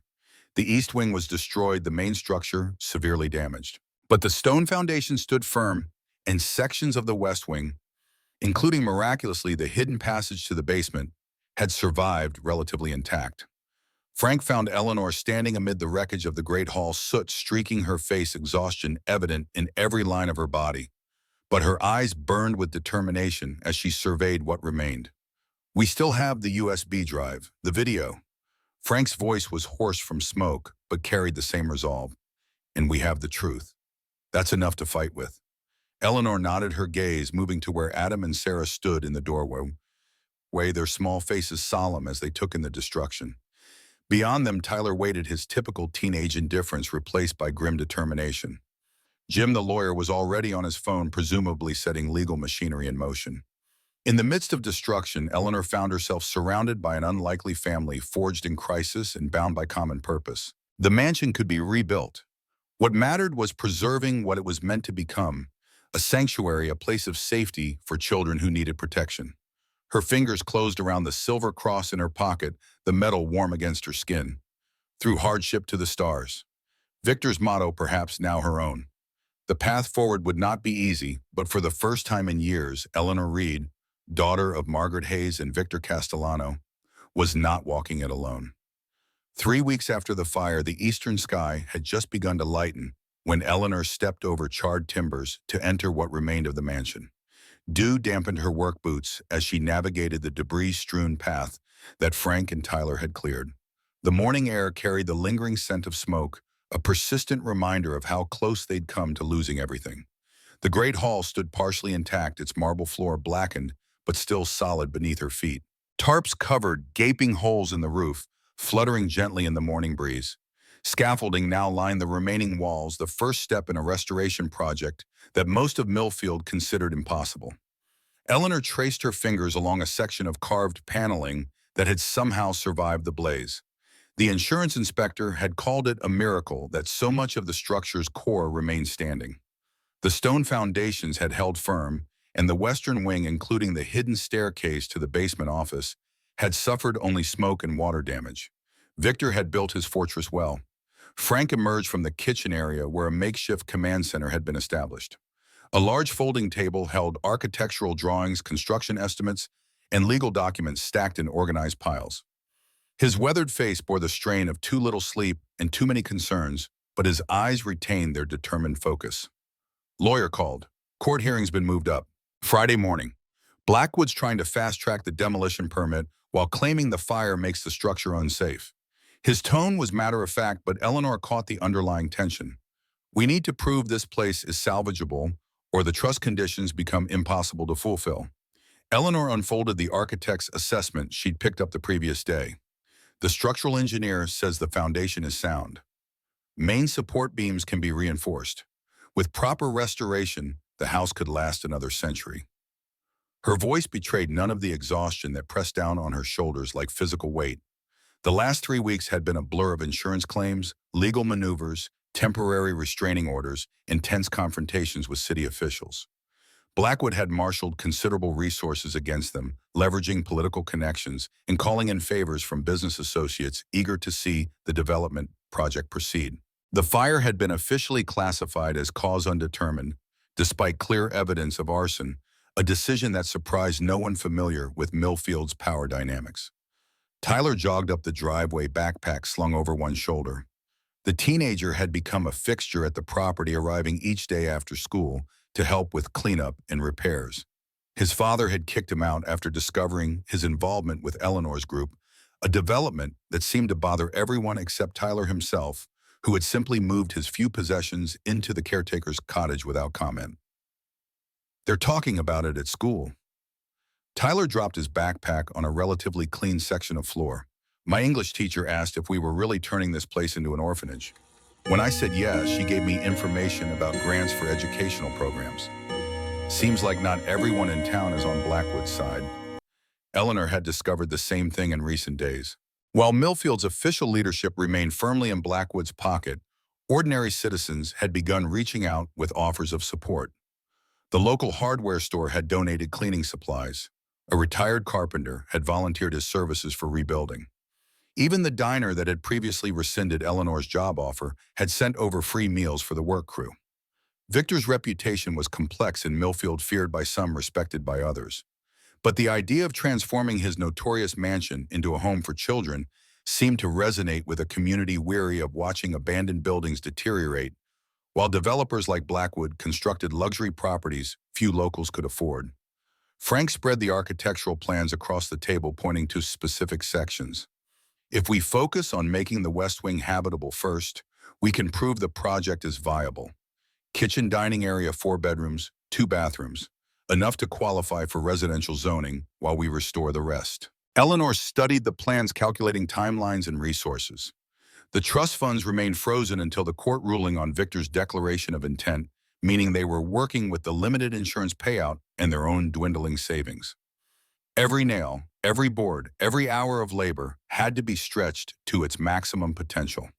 Movement at the entrance caught her attention. Adam and Sarah stood in the doorway, school backpacks in hand, their expressions a mixture of curiosity and concern. Behind them stood Mrs. Henley, the elderly foster parent who had been helping with childcare during the crisis. The twins had handled the fire's aftermath with surprising resilience. Adam had appointed himself assistant to Frank, following the older man around with a small tool belt containing actual functioning tools. Sarah had taken to drawing detailed plans for how each room should look when restored, her artistic talent blossoming through the project. Eleanor crossed to embrace them, breathing in the clean scent of their shampoo, a welcome contrast to the persistent smell of char that clung to her own clothes. Ready for school, Adam nodded, his eyes already tracking Tyler's movements as the teen began sorting salvaged hardware into bins. Are you coming to my presentation today? I'm talking about restoration techniques. Eleanor closed her eyes briefly, mental exhaustion threatening to overwhelm her. The class presentation? With everything happening, she'd nearly forgotten. Of course I'll be there. 2 o'clock, right? Sarah tugged at Eleanor's sleeve, her small face serious. I made you something. The girl handed over a carefully folded paper covered in a child's drawing of the mansion, not as it currently stood damaged and broken, but as it could be, windows gleaming, garden blooming, children playing on a restored lawn. Across the top in careful letters, Casa Esperanza, House of Hope. Where had Sarah learned Spanish? Eleanor wondered briefly before the significance struck her. The name Victor had chosen for his planned children's home mentioned in his journals. Somehow Sarah had absorbed this detail and made it her own. Tears pricked at Eleanor's eyes as she folded the drawing carefully into her pocket. It's perfect. This is exactly what we're building. After seeing the children off to school, Eleanor turned her attention to the day's most urgent tasks. The court hearing loomed just 2 days away, and they needed concrete evidence that the mansion was not only salvageable, but actively being transformed into the children's home Victor had envisioned. Jim the lawyer had been clear visuals would matter. Judges were humans susceptible to the contrast between dangerous eyesore and vital community resource. They needed photographs showing real progress, real potential. By mid-morning, volunteers began arriving, retirees with construction experience, a church group with cleaning supplies, even a few teenagers from Tyler's school skipping classes to help clear debris. Eleanor directed their efforts, focusing on the Great Hall and West Wing, where restoration had begun in earnest. Frank worked alongside a retired electrician, rewiring sections of the first floor to meet current code requirements. Tyler and 2 classmates tackled the mountain of debris in what had once been the formal dining room, salvaging ornate moldings and hardware that could be reused. Eleanor found herself in the library, where smoke damage had been extensive, but the structure remained largely intact. Water from the firefighters' hoses had warped the floorboards and swelled the plaster walls, but the books miraculously had suffered only minor damage. She carefully cataloged volumes that could be saved, creating yet another inventory for the court filing. A familiar voice interrupted her work. Richard Blackwood stood in the doorway, immaculate in a tailored suit that seemed grotesquely out of place amid the devastation. 2 men flanked him, one with a clipboard, the other with the unmistakable posture of private security. Ms. Reed, impressive progress. His tone suggested the opposite, his gaze sweeping dismissively over the restoration efforts. The city inspector is here to assess whether this structure poses an ongoing safety hazard to the community. The man with the clipboard stepped forward, his expression professionally neutral, though his eyes betrayed discomfort. Eleanor recognized the tactic immediately, an unannounced inspection designed to catch them unprepared, to document violations that could justify immediate condemnation of the property. Frank materialized beside her, wiping grimy hands on his jeans. The timing's convenient. His voice carried just enough edge to make the inspector shift uncomfortably. Almost like someone knew exactly when our structural engineer was scheduled to arrive with his final report. As if summoned by the words, a woman in a hard hat appeared behind Blackwood, forcing him to step aside. But Melissa Chen, the structural engineer they'd hired independently, certified, and crucially from outside Millfield's sphere of influence, carried a portfolio of documents and an expression that suggested she wasn't easily intimidated. I have the final assessment here. Dr. Chen's voice was brisk, professional. The primary structure retains 78% integrity, with the foundation at 92%, well above the threshold for restoration versus demolition under state building codes. Eleanor watched Blackwood's face, noting the momentary tightening around his eyes, the only visible sign that the encounter wasn't proceeding as he'd planned. The city inspector accepted Dr. Chen's report with obvious reluctance, beginning his own evaluation with the distinct air of a man going through required motions. Blackwood stepped closer to Eleanor, lowering his voice. This is becoming unnecessarily adversarial. I'm prepared to offer you a very generous settlement, enough to purchase a proper home, establish a college fund for the children. His gaze flickered to where Frank stood watchfully nearby, even provide for Mr. Sullivan's retirement. All you need to do is walk away. Eleanor met his gaze steadily. The house isn't for sale, Mr. Blackwood.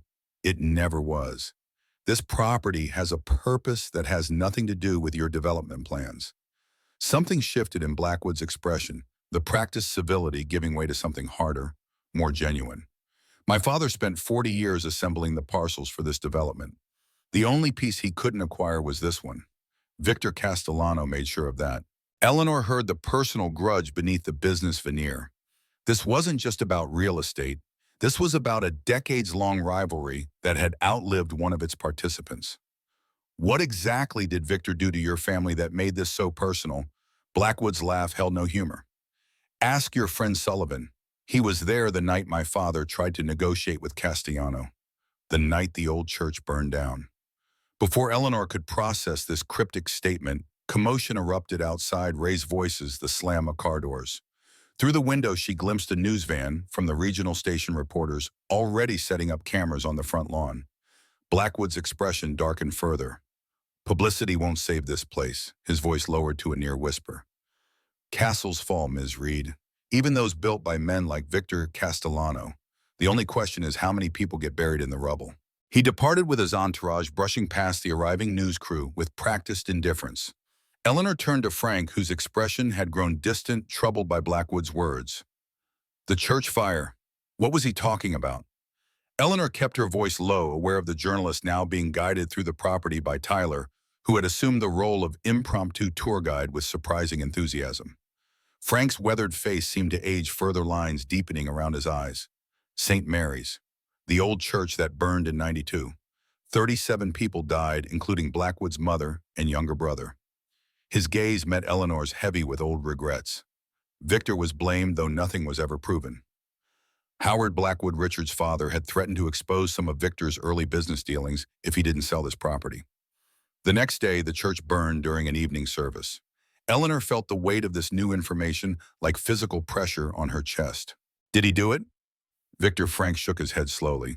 I don't know, I never asked. But I do know he carried that silver cross everywhere after the fire, kept it close like a penance. His expression suggested he'd already said more than he intended. Let's focus on what's in front of us. The reporters are here for a reason. The news crew's arrival proved unexpectedly fortuitous. The regional station had picked up the story after Tyler's English teacher, who moonlighted as a freelance journalist, pitched it as a David versus Goliath narrative, a foster mother fighting to create a children's home against the machinations of a powerful developer. Eleanor guided the reporters through the property, highlighting the restoration progress and explaining Victor's vision for Casa Esperanza. Tyler brought over two of his classmates who had been helping with the cleanup, their enthusiasm for the project providing compelling visuals as they described their hopes for what the space could become. By afternoon, the impromptu media event had attracted more attention. Local residents began arriving, curious about the activity. Eleanor recognized the librarian who had shown her Margaret's yearbook photo, now bringing a box of children's books as a donation. The diner owner appeared with sandwiches for the volunteers. Even the school principal stopped by after dismissal, her earlier skepticism seemingly replaced by cautious support. Adam's class presentation had been rescheduled due to the excitement, giving Eleanor a brief reprieve to manage the growing crowd at the mansion. As twilight approached, she stood on the front steps, addressing the assembled community members, volunteers, and media representatives. Casa Esperanza isn't just about restoring a building. It's about creating something this community needs: a safe place for children who have nowhere else to go. A place where they can heal, learn, and grow into their potential. Her voice carried across the gathered crowd stronger than she felt. Victor Castellano may have had a complicated legacy, but his final wish was to transform this house into a force for good. We're simply honoring that intention. The response was more positive than she had dared hope, with several attendees volunteering additional resources: legal assistance, building materials, educational programming. By the time the news crew departed, promising a segment on that evening's broadcast, Eleanor felt the first genuine stirrings of optimism since the fire. Frank found her in the kitchen after most visitors had left, his expression uncharacteristically hesitant. There's something you should see. In the basement office. They descended the hidden staircase, Eleanor noting that someone, probably Frank, had reinforced the damaged sections and installed temporary lighting. The basement level had suffered minimal damage from the fire, protected by thick stone walls and distance from the blaze's origin. The hidden office remained largely as they had left it, though Frank had clearly been working here in private. He led her to a section of paneling behind the desk, running his hand along a seam invisible to casual observation. This was Victor's final failsafe. He never showed me what was inside, just made me memorize how to access it in case of emergency. His fingers pressed a sequence of points on the woodwork, triggering a soft click as a panel swung inward to reveal a small compartment.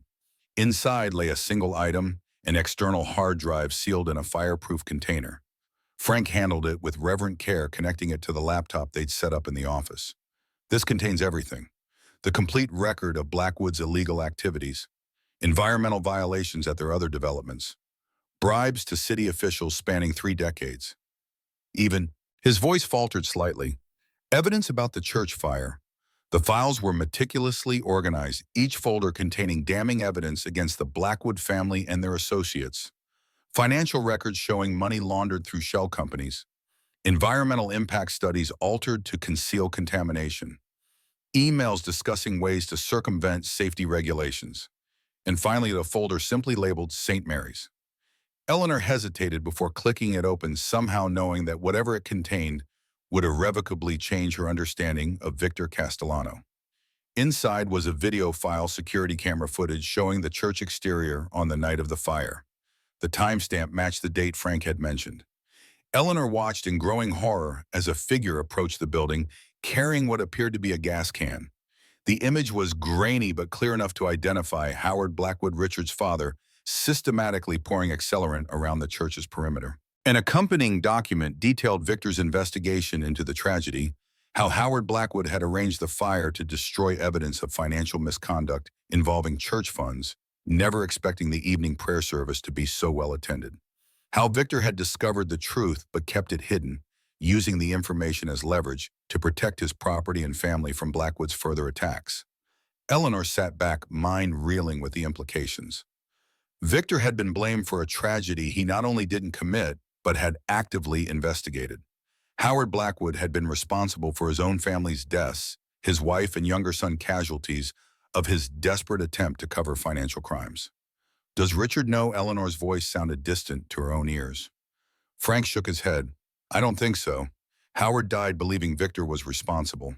He spent his final years poisoning Richard against the Castellano name, making the acquisition of this property a personal vendetta as much as a business goal. The revelation added layers of complexity to their already complicated situation. Using this information would destroy Richard Blackwood completely, but it would also unleash a scandal that would rock Millfield to its core, potentially harming innocent people who had built lives in the shadow of the Blackwood Empire. Eleanor stared at the hard drive, understanding the burden Victor had carried and now passed to her. Some truths were weapons. The question was whether wielding this particular weapon served the greater good or merely continued a cycle of destruction that had already claimed too many lives. I need to think about this. She closed the laptop, her mind already racing with possible approaches to the court hearing. Revealing the Blackwood family's darkest secret might win their immediate battle, but at what cost to the community they hoped to serve? Frank nodded, understanding in his eyes. Victor faced the same choice. He used the information to protect what mattered, not to destroy his enemies. In the end, he chose to focus on building something good rather than tearing down something evil. The court hearing dawned with clear skies and unseasonable warmth, as if nature itself had decided to showcase the mansion's potential on this crucial day. Eleanor dressed carefully in clothes borrowed from the librarian, a conservative navy suit that fit surprisingly well, lending her an air of professional determination that matched her internal resolve. Frank drove them to the courthouse in his battered pickup, the hard drive secured in Eleanor's bag, a last resort she hoped not to employ. Jim the lawyer met them at the entrance, his roomy eyes bright with the enthusiasm of a man who had waited decades for this particular legal battle. The courtroom filled quickly, the gallery divided into clear factions. Blackwood's side featured suited business associates and city officials, their expressions conveying varying degrees of boredom or disdain. Eleanor's supporters included volunteers from the Restoration Project, Tyler and his friends, and a surprising number of ordinary Millfield residents whose faces she recognized from the previous day's impromptu open house. Adam and Sarah sat in the front row with Mrs. Henley, both children dressed in their best clothes, their small faces solemn with understanding of the occasion's importance. Adam clutched a folder containing his school presentation on historical restoration. Sarah held her drawing of Casa Esperanza, now laminated and framed by one of the volunteers. Richard Blackwood arrived last, flanked by two attorneys whose expensive suits and confident bearing suggested they rarely lost cases. His gaze swept the room, faltering slightly at the unexpected number of Eleanor's supporters, before settling into practiced indifference. The judge, a woman in her 60s with silver hair pulled into a severe bun and reading glasses perched on the end of her nose, called the court to order. The Blackwood Development Group versus Eleanor Reed and the Castellano Trust began with opening statements that established the fundamental conflict whether the fire-damaged mansion should be condemned and demolished to make way for development or preserved and transformed according to Victor Castellano's documented wishes. Blackwood's attorneys presented first their arguments polished and persuasive. They emphasized public safety concerns, the property's connection to criminal history, and the economic benefits of the planned development. They questioned Eleanor's legal standing to execute Victor's wishes, insinuating opportunism rather than legitimate inheritance. The judge listened impassively, occasionally making notes but offering no hints of her leanings. When Blackwood himself took the stand, he projected reasonable concern rather than the naked ambition Eleanor had witnessed privately. The East Wing is completely destroyed. The remaining structure poses significant safety risks to the surrounding area. As a business leader with deep roots in this community, I have a responsibility to address hazards before they result in tragedy. His testimony was measured, logical, difficult to refute on purely factual grounds. When Eleanor's turn came, Jim presented Victor's video declaration, first the clear statement of intent for the property's future use. He submitted the trust documents showing the financial resources already allocated for the children's home. He established Eleanor's biological connection to Victor through the birth certificates and adoption papers confirmed by a rush DNA analysis they'd managed to secure. Eleanor took the stand with outward composure that belied her racing heart. The hard drive remained untouched in her bag, a nuclear option she increasingly hoped to avoid. Instead, she focused on the vision that had gradually become her own.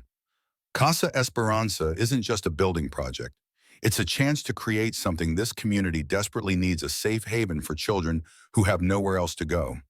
The mansion's size and location make it ideal for this purpose, with space for living quarters, educational facilities, and therapy programs. Her voice gained strength as she spoke, the words flowing from conviction rather than preparation. The fire was a setback, but not an ending. With the trust funds Victor established, we can restore this historic property and fulfill its intended purpose within the year. The judge leaned forward slightly. Ms. Reed, your background is in education, correct? Not social services or facility management. Eleanor nodded, acknowledging the legitimate concern. I taught third grade for 12 years before personal circumstances led me in a new direction. But Casa Esperanza isn't a one-person project. We've already assembled a team with expertise in child welfare education and facility management. The foundation isn't just financial, it's built on community support and professional guidance. As if on cue, several professionals rose from Eleanor's side of the gallery: a retired social worker, an architect specializing in community spaces, a child psychologist who had volunteered program development. The visual impact was significant, transforming Eleanor's vision from aspirational to achievable in a single moment. The proceedings continued with technical testimony from structural engineers and zoning experts, their specialized language occasionally causing eyes to glaze in the gallery. Through it all, Eleanor felt the weight of the hard drive in her bag, the evidence that could end this battle decisively but at tremendous cost. The turning point came unexpectedly, not from legal arguments but from the gallery itself. As the technical testimony concluded, Adam stood from his seat, folder clutched in his small hands. Before anyone could stop him, he approached the bench. The judge looked startled but not displeased by this irregular development. "And who might you be, young man?" Adam stood straight, summoning dignity beyond his years. "I'm Adam Reed. Me and my sister Sarah are going to live at Casa Esperanza. I did a school project about it." His voice wavered slightly as he opened his folder, revealing meticulously researched information about historical restoration techniques complete with before and after photographs of similar projects. The mansion isn't just old, Dimon, it's historic. And Ms. Eleanor is teaching us how to make broken things better again. The simple statement hung in the air, carrying more emotional impact than hours of expert testimony. Sarah joined her brother, presenting her drawing of Casa Esperanza, as it could be children playing on the lawn, flowers blooming around, restored architecture, sunshine illuminating stained glass windows. "This is our home." Sarah's voice was soft but clear in the hushed courtroom. "We never had a real home before. Please don't take it away." Eleanor watched Richard Blackwood's face as the children spoke, noting the conflict that briefly shadowed his features. For all his determination to acquire the property, he wasn't immune to the simple appeal of children fighting for their home. Something fundamental had shifted in the courtroom's atmosphere, the abstract legal battle suddenly given human dimension. The judge called a brief recess, during which Eleanor found herself approached by an unexpected visitor. Tyler stood nervously before Blackwood, the teenager's usual defensive posture notably absent as he addressed his friend's father directly. "Dad, I know you're mad at me, but this isn't about that." Tyler's voice caught slightly emotion breaking through his practiced indifference. "Ms. Reed is trying to build something good, something that would help kids like me who don't have anywhere else to go." Blackwood's expression remained carefully neutral, but he didn't walk away, allowing his son this moment of advocacy. Eleanor held her breath, witnessing a private reconciliation playing out in the most public of settings. When the judge returned, her demeanor had subtly changed, more decisive, as if the recess had solidified her thinking. She delivered her ruling with clear authority that silenced the muttering gallery. "Having reviewed all evidence and testimony, this court finds that Victor Castellano's declaration of intent for the property known as Castellano Mansion is legally binding. The trust established for the creation of Casa Esperanza is valid, with Eleanor Reed confirmed as the rightful administrator based on biological relationship and demonstrated commitment to the intended purpose." Eleanor felt lightheaded with relief, barely registering the subsequent details about permit requirements and progress timelines. The judge was granting them 6 months to complete critical safety restorations with quarterly reviews to ensure advancement toward the stated purpose. Reasonable fare achievable with the trust funds now legally accessible. The hard drive remained unopened in her bag, the nuclear option unnecessary in the face of fundamental justice. Some secrets perhaps were better left buried if they no longer served the greater good. As the courtroom emptied, Eleanor found herself face to face with Richard Blackwood. The businessman's composure had returned, though something had changed in his demeanor. Resignation, perhaps, or recognition of a worthy opponent. "Congratulations, Ms. Reed." His tone was formal but not hostile. "You've won this round decisively." Eleanor met his gaze steadily. "It doesn't have to be adversarial going forward, Mr. Blackwood. Your development could proceed around Casa Esperanza. The children's home could even enhance property values in the area." A ghost of a smile touched Blackwood's lips. "You are certainly your father's daughter. Practical, even in victory." He glanced toward where Tyler stood with Adam and Sarah, the teenager, pointing out architectural features in Sarah's drawing. "My son seems quite invested in your project." Eleanor recognized the olive branch being extended. "Tyler has a natural talent for construction. We could use his help with the restoration, with your permission, of course." Something complicated passed across Blackwood's features. Regret, pride, resignation. He's his own man now, apparently, but I would appreciate updates on his involvement. He hesitated, then added, "Perhaps I could stop by the property occasionally to check on progress." The conversation marked not an ending, but a transformation, enmity evolving into cautious coexistence. As Blackwood departed, Eleanor turned to find Frank watching from nearby, approval evident in his weathered features. "You found a better way than Victor did." His voice carried decades of accumulated wisdom. "He used secrets as weapons. You built bridges instead." The transformation of Castellano Mansion into Casa Esperanza began in earnest the following week. With the trust funds released, proper construction crews replaced volunteers, though many community members continued to participate in the restoration. The West Wing became the initial focus, with residential spaces for the first group of children scheduled for completion within 3 months. Eleanor officially adopted Adam and Sarah, the courtroom victory, having smoothed bureaucratic obstacles that had previously seemed insurmountable. The twins blossomed in the stability of permanent family, their natural resilience finding expression through involvement in the restoration project.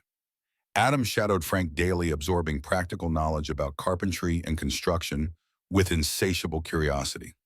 Sarah's artistic talents found purpose in designing interior spaces, her vision for Casa Esperanza growing more detailed with each passing week. Frank's role evolved from caretaker to project manager, his military precision and practical knowledge proving invaluable as the restoration accelerated.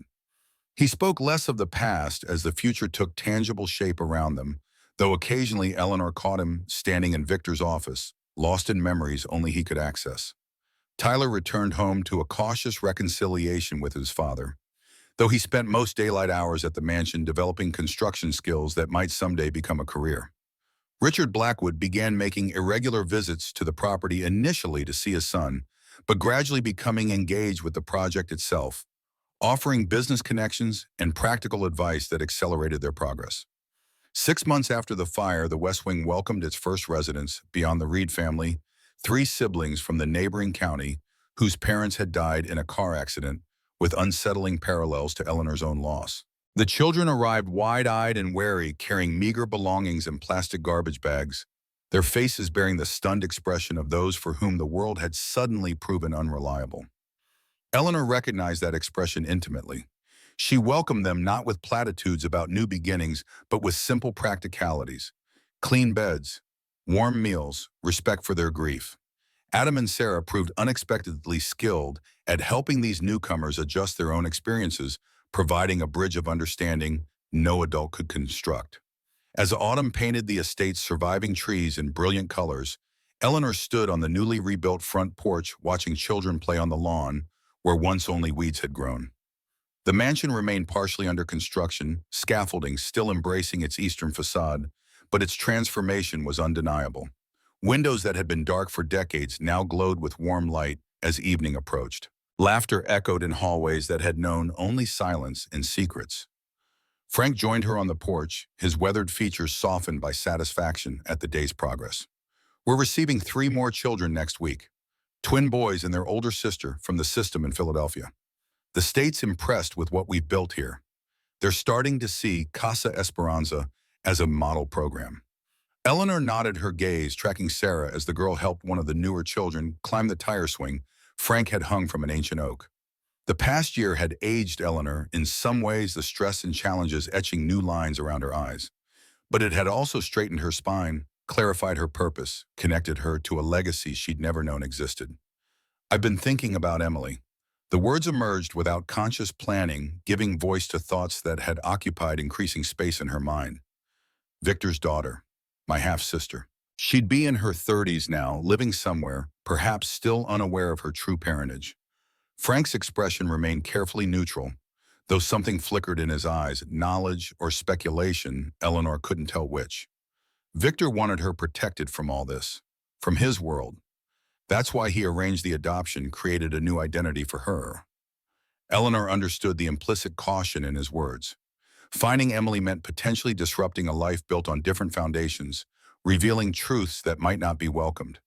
Yet the desire to connect with this unknown sister grew stronger as Casa Esperanza took shape, as if completing Victor's vision somehow heightened the awareness of family bonds, yet unacknowledged. The decision crystallized gradually over the following weeks as autumn deepened toward winter and the mansion's restoration reached new milestones. Using the resources now available through the trust, Eleanor engaged a private investigator specializing in adoption reunions, providing the limited information from Victor's records.